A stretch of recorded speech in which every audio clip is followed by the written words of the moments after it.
আসসালামু আলাইকুম সম্মানিত ভিউয়ার্স, থাম্বনাইলে দেখেছেন আজকের আলোচনার বিষয় ছবির উপরে দোয়া পড়ে ফুঁক দিলেই প্রিয় মানুষ যত দূরে থাকুক না কেন, যেখানেই থাকুক না কেন, তাকে পৃথিবীর কোনো শক্তি নেই তাকে আটকে রাখা।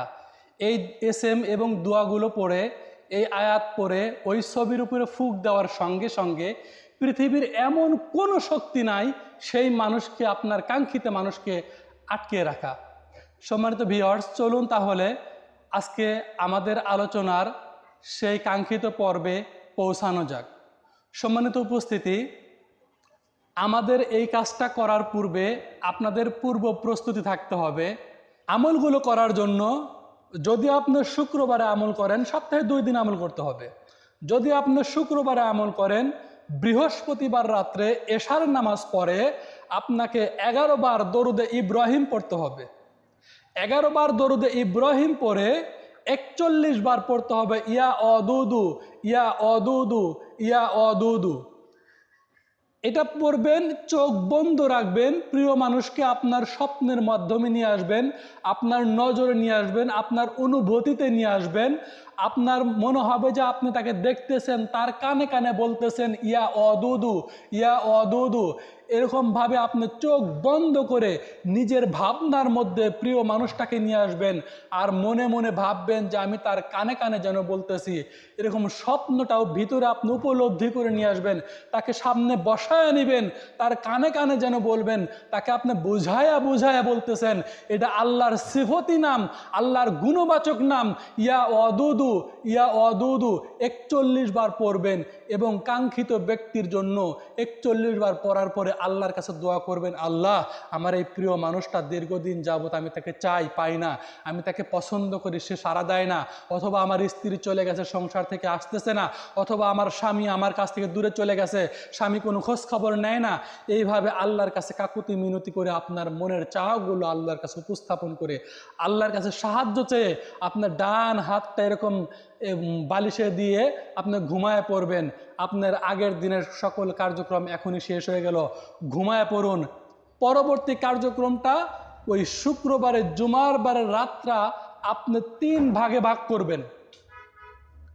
ঘুমায় যাবেন, রাতটা 3 ভাগে ভাগ করবেন, 2 ভাগ 2, রাতটা 2 ভাগে ঘুমায় যাবেন, 1 ভাগ জাগ্রত হবেন। প্রথম 2 অংশটা আপনি ঘুমায় যাবেন, রাতটা 3 ভাগে ভাগ করবেন, প্রথম 2 অংশটাতে আপনি ঘুমায় যাবেন, শেষের অংশে গিয়ে আপনি জাগ্রত হবেন। ভিডিও দেখে ভালো লাগলে আমার এই চেতনায় আগামী ইউটিউব চ্যানেলটি সাবস্ক্রাইব করুন। ফেসবুক থেকে দেখে থাকলে চ্যানেলটি ফলো করুন, লাইক কমেন্ট শেয়ার করুন। গোসল করবেন। গোসল করার উদ্দেশ্য হলো পাক পবিত্র হওয়া। সুন্দর পোশাক পরিধান করবেন, সম্ভব হলে সাদা পোশাক পরিধান করবেন এবং গায়ে খুশবু লাগাবেন, আতর লাগাবেন, আপনার কাছ থেকে যেন সুঘ্রাণ আসে।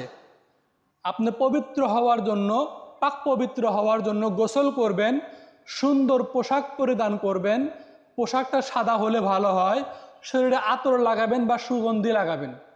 পাক পবিত্র হওয়ার পরে 11 বার আস্তাগফার পড়ুন, 11 বার দরুদ শরীফ পড়ুন, 1001 বার ইয়া আজিজু পড়ুন। আল্লাহর এই সিফতি নাম, আল্লাহর এই গুণবাচক নাম 1001 বার ইয়া আজিজু, ইয়া আজিজু এটা তেলাওয়াত করুন। এরপরে পরবর্তী কার্যক্রম শুরু। সুগন্ধি লাগিয়ে নির্জন জায়গায় বসে পড়বেন। নির্জন জায়গা যেখানে আপনাকে কেউ বিরক্ত করবে না, ডিস্টার্ব করবে না, আপনার আমলে ব্যাঘাত ঘটবে না, এরকম জায়গায় বসে পড়বেন। জায়নামাজ বিছায় নেবেন, 2 রাকাত সলাতুল হাজত নামাজ পড়বেন। 2 রাকাত সলাতুল হাজত নামাজ পড়ে তাশাহুদের শুরুতেই বসে পড়বেন, নড়াচড়া করবেন না, জায়নামাজ থেকে উঠবেন না। না উঠে তাশাহুদের শুরুতে আপনি পড়ুন 11 বার আস্তাগফার পড়ুন, 11 বার দরুদ শরীফ পড়ুন। 11 বার আস্তাগফার, 11 বার দরুদ শরীফ পড়ুন। 11 বার দরুদ শরীফ পড়ার পরে আপনি সূরা বাকারার এই আয়াতটা তেলাওয়াত করুন, ইউহিব্বুনাহুম কা হুব্বিল্লাহ ওয়াল্লাযিনা আমানু আশাদ্দু হুব্বাল লিল্লাহ। সূরা বাকারার এই আয়াতটি আপনারা 7 বার পড়বেন। সূরা বাকারার এই আয়াতটি আপনারা 7 বার পড়বেন। 7 বার পড়বেন, 7 বার পরে ছবিটা বাম হাতে নেবেন, ডান হাতের এই শাহাদত আঙ্গুল দিয়ে ছবিকে নির্দেশ করবেন, ছবির উপরে এই আঙ্গুলটা রাখবেন, দেখে নির্দেশ করবেন।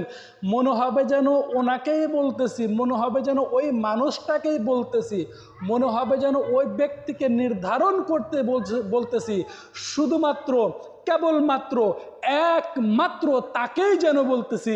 এরকম ভঙ্গিমা নিয়ে, এরকম সুরত নিয়ে, এরকম মেজাজ নিয়ে ছবিটা বাম হাতে ধরবেন, ডান হাত দিয়ে এরকম ধরে, ডান হাতের শাহাদত আঙ্গুল দিয়ে ধরে এই আয়াতটি পড়বেন। 7 বার পরে ফুঁক দিবেন। ফুঁকটা দিতে হবে কখন? রাতের রাতের রাতের সম্পূর্ণ রাতটাকে 3 ভাগ করবেন। 2 ভাগ ঘুমায় গেছেন, 1/3 ভাগে উঠে গোসল করেছেন। গোসল করে আপনার শরীরটা পাক পবিত্র করে পরনে সাদা পোশাক পরেছেন বা পবিত্র পোশাক পরেছেন, গায়ে খুশবু লাগাইছেন।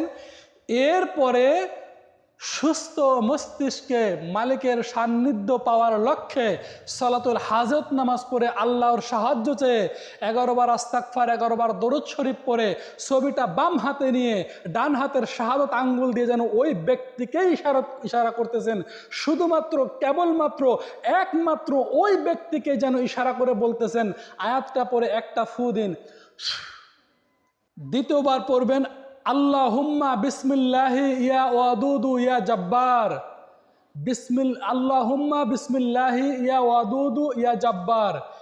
এটা 11 বার পড়বেন। 11 বার পরে ওই ব্যক্তিকে হাত টেপে লাগানোই থাকবে। উল্লেখিত কাঙ্ক্ষিত ব্যক্তিকে মনে রাখবেন শুধুমাত্র ছবিতে না, আমি যেন ওই ব্যক্তিকেই ফুঁক দিচ্ছি, আমি যেন ছবিতে ফুঁক দিচ্ছি না, আমি যেন ওই ব্যক্তিকেই ফুঁক দিচ্ছি। এরকম করে একদম মেজাজ নিয়ে, একদম দৃঢ় বিশ্বাস এবং ইয়াকিন নিয়ে আপনি দ্বিতীয় ফুটা দিবেন।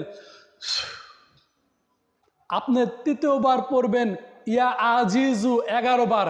11 বার পরে আপনি ওই কাঙ্ক্ষিত ছবির উপরে উল্লেখিত ব্যক্তিকে স্মরণ করে তৃতীয় ফুঁক দিন। পরবর্তীতে কয়েকবার আস্তাগফার দরুদ শরীফ পড়ে আল্লাহর কাছে মোনাজাত করুন, হায় আল্লাহ, আমার এই প্রিয় ব্যক্তিকে না পাওয়ার কারণে, আমার এই প্রিয় মানুষটাকে না পাওয়ার কারণে আল্লাহ আমি এই সমস্যার সম্মুখীন হয়েছি। ও মালিক, তুমি যদি আমাকে দিয়ে দাও তোমার কোনো ক্ষতি হবে না, তুমি যদি না দাও আমার অনেক ক্ষতি হয়ে যাবে, সংসারে সমস্যা তৈরি হবে। আল্লাহ আমার এই অপূর্ণতাকে তুমি পূর্ণ রূপান্তরিত করে দাও। আল্লাহর কাছে আপনার মনের মাধুর দিয়ে চেয়ে মোনাজাত করে ফজরের নামাজ পড়ে আবার আপনি ঘুমিয়ে যাবেন বা আপনার দিনের কার্যক্রম শুরু করবেন। ইনশাল্লাহ এরকমভাবে আপনি যদি 21 দিন পর্যন্ত, সপ্তাহে 2 দিন শুক্রবার এবং সোমবার, সপ্তাহে 2 দিন, এভাবে 21 দিন পর্যন্ত অর্থাৎ 3 সপ্তাহ যদি আপনি করতে পারেন, আপনার প্রিয় মানুষটা যত দূরে থাকুক না কেন, যেখানে থাকুক না কেন, ছবির উপরে ফুঁক দেওয়ার সঙ্গে সঙ্গে কোনো ব্যক্তির ক্ষমতা নাই তাকে আটকে রাখা, কোনো মানুষের পক্ষে ক্ষমতা নাই তাকে আটকে রাখা। সে ব্যক্তি যত কঠিন সমস্যার মধ্যে থাকুক না কেন, যত বেড়াজালের মধ্যে থাকুক না কেন, আপনার এই এসএমগুলো ছবির উপরে পড়ার সঙ্গে সঙ্গে কাঙ্ক্ষিত ব্যক্তি আপনার কাছে ছুটে আসবেই আসবে। তার কখনোই ভালো লাগবে না আপনাকে ছাড়া, আপনার জন্য সে ব্যাকুল হয়ে যাবে, পাগল হয়ে যাবে। আপনাকে ছাড়া সে কখনোই থাকতে পারবে না, কোথাও থাকতে পারবে না, তার কোনোভাবেই ভালো লাগবে না। সকাল দুপুর বিকাল রাত ঘুমের মধ্যে, দিনের বেলা জাগ্রত অবস্থায় তার মনের মধ্যে, মেজাজের মধ্যে ছটফট লেগেই থাকবে। আপনাকে ছাড়া তার ভালো লাগবে না। সেই ব্যক্তি 21 দিনের মধ্যে আপনার কাছে ছুটে আসবে ইনশাআল্লাহ।